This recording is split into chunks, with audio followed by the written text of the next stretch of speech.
morning, boys and girls. Today we're going to read Elmer and Super by David McKee.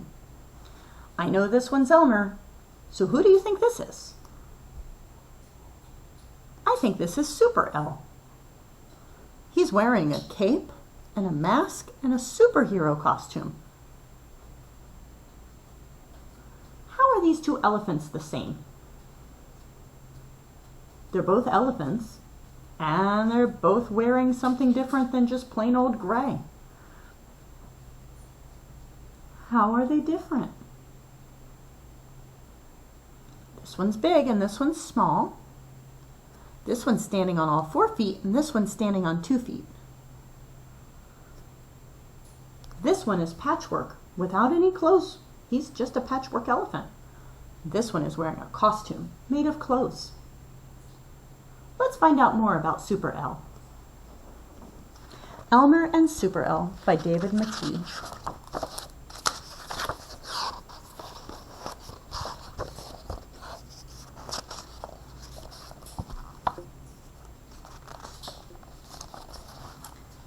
Elmer, the patchwork elephant, was taking his morning walk when he heard an "Oh no!" Looking round, he spotted a small elephant dressed in an outfit that he recognized. "Hello, Super, Elmer said with a smile. "What's the problem?" "Look," said the small elephant, showing him his torn outfit. "That thorn bush attacked me. If I'm seen like this, I'll be laughed at. That's not very super." "Aunt Zelda will soon fix that," said Elmer. "We'll just have to make sure that you are not seen. Our first problem will be to pass the elephants. I'll distract them. Come on, it'll be fun."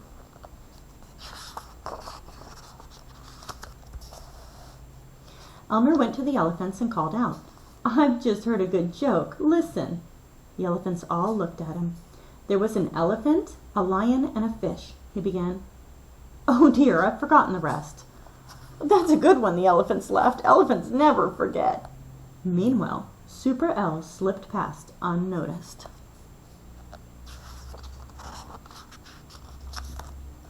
Elmer and Super hadn't gone far when they heard Lion and Tiger approaching. "Hello," said Elmer. "Nice day for it." "Eh? What?" asked Lion and Tiger together. They were confused enough not to notice the little elephant on the rocks above them.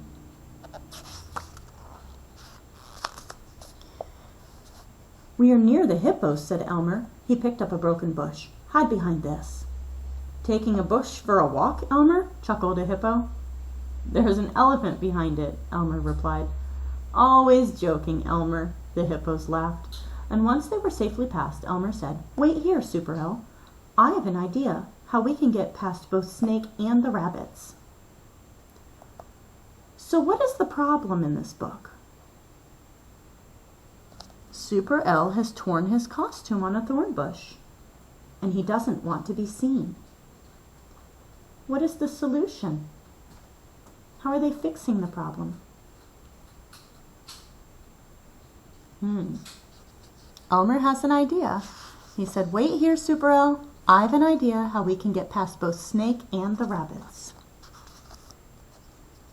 The rabbits were listening, enthralled to Snake, as the two elephants slipped past them. "What's going on?" asked Super. "I asked Snake to tell the rabbits about the time he tricked me and the elephants," said Elmer. "He tells it beautifully. They haven't noticed us."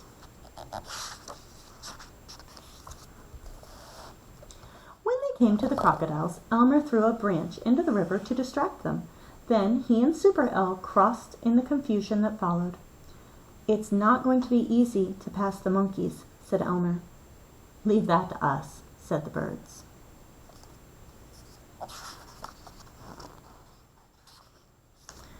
The birds were wonderful. They sang and flew in patterns above the monkeys' heads. The monkeys were too fascinated to notice the elephants. Fascinated. What a strange word. Do you know what that word means? Fascinated.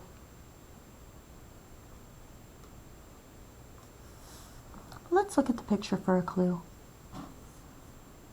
What is the monkey doing? What is this one doing? Oh, they're all watching the birds. They're focusing on those birds, aren't they? Fascinated means really interested. So the monkeys were too interested in the birds to notice the elephants. The little elephant merely stopped to watch, but Elmer pushed him along. "Thanks, birds," said Elmer later. "You were fantastic. Look, there's Aunt Zelda saying goodbye to some friends.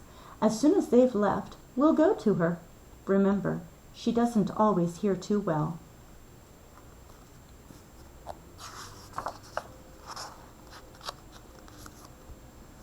So what is the solution?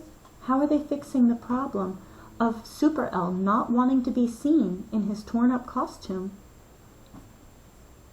Elmer helped by what? How? He helped Super El get all the way to Aunt Zelda without being noticed, without anybody seeing him. Why are they going to Aunt Zelda?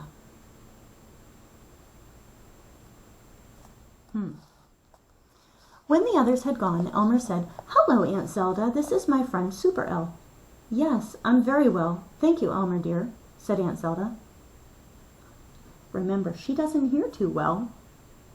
She thought Elmer asked her how she was doing, and she said she's doing very well. Then Aunt Zelda says, "But your friend's suit looks in a bit of a state. Shall I mend it?" Mend. Have you ever heard that word before? Mend. It means to fix it with thread, to sew it back up together. "Oh, yes, please," said the little elephant. Elmer lay down and watched as Aunt Zelda set to work with the thread so fine you could hardly see it. Do you see it? So she's sewing it back up. "Aunt Zelda," said Elmer, "you are a wonder." "Thunder, dear? I didn't hear anything," said Aunt Zelda. Super El smiled, and Aunt Zelda quickly finished the repairs. "Thank you, now I feel super again," said the little elephant. "I think you're both wonderful. Maybe one day I can do something for you." And with that, he shot off like a rocket into the sky. He looped back just once to wave goodbye. "If he's going to rush about like that, he'll spoil his clothes again," said Aunt Zelda. "Probably," said Elmer, chuckling. "Probably." Chuckling. Do you know what that word means? It means laughing. So Elmer thinks, yeah, probably, that he's going to ruin his outfit again because he's zooming around in the sky like that. Thank you for helping me figure out the problem and the solution in this book, Elmer and Super El. Thanks for reading.